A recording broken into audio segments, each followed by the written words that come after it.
Hello all friends. Ukraine has opened a new front by invading Russian territory. But strangely, Kyiv was embarrassed to admit that they had sent troops firing artillery.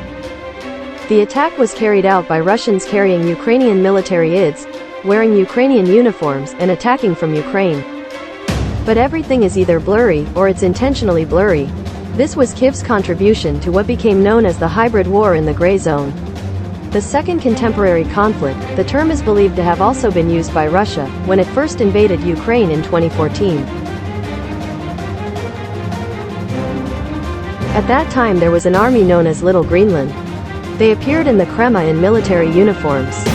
But unidentified, as many have suggested, these people were actually Russian troops.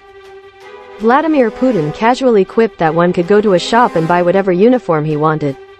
Moscow's official line, that of the men who hoisted the Russian flag over the European team and stormed the local Crimean parliament, is a self-defense unit. They were pro-Russian Ukrainians, who wanted to bring their territory under Moscow rule.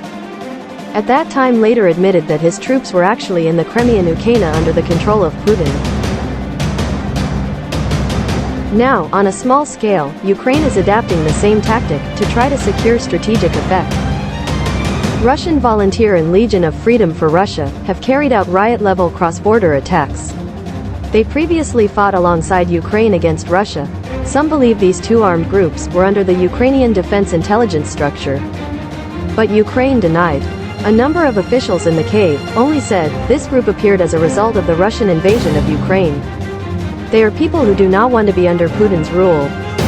This technique of countering is similar to that used by Russia in the case of Crimea, and one of the core points of hybrid and gray zone warfare is that while this terminology and method may have evolved, in fact, there is nothing new about the tactic.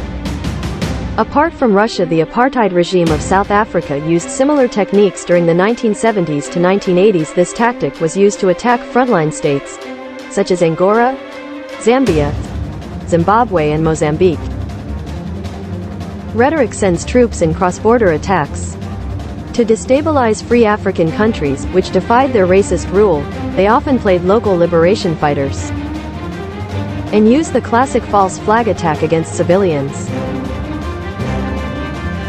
These groups often consisted of fighters from Angora or Simpang W. They were often led by white men, with Ufa's black face. The long-term aim was to keep the countries supporting South Africa's internal liberation struggle permanently off balance.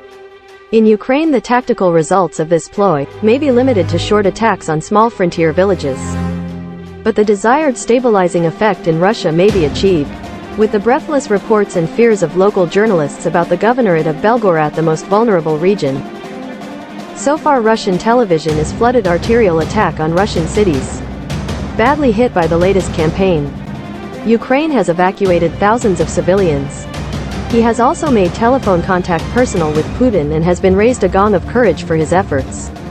Meanwhile, the Russian Freedom Legion is posting ads on its Telegram channel to recruit pilots to join them. Perhaps they are behind the increasing number of drone attacks, which are hitting Russian territory from the Kremlin and high-class settlements on the outskirts of Moscow. To a moderate smilebox, the point is to make the attacks really have a significant Russian flavor. They are trying to show that many Russians want to join the effort to overthrow Putin. Both the Russian Volunteer Cupboard and the Legion of Freedom for Russia have supporters in their home countries. They may be right, someone waving the blue and white flag of the Russian opposition movement in Moscow last week. Someone also helps by flying or training drones on Russian targets. So far as Ukraine is concerned, the more Russians think that their compatriots are complicit in attacking the Russian regime, the better, because doubt itself is destabilizing. Judging by the rhetoric coming from Russia, it seems managed to open a meeting with its Security Council on Friday, June 2, 2023. Putin said, these sympathizers must be prevented, because they are to destabilize Russia. Putin also said all parties must mobilize every effort, not to let them do this under any circumstances. Ukraine cannot ask for a bigger ally in this strategy. But so far they have been helped by Yevgeny Prigozhin is the leader of a Russian mercenary group, Wagner's famous vocals. After the Durin attack on Moscow, Prigozhin said, Wagner wanted at least a month of recovery, having had a difficult year. And then there will be the next clash, which he thinks is most likely to take place on Russian soil. as a bonus to the team, continuing to bravely criticize the Russian military leadership. He said the Russian chain of command was run by clowns who only treat men as cannon fodder, and Wagner was not going to be part of this chain. A number of influential military bloggers, including Igor Girkin, also increasingly criticized the government. Obviously they won't be able to take on Putin head-on, but his criticism could have a further disorienting effect on Russian citizens.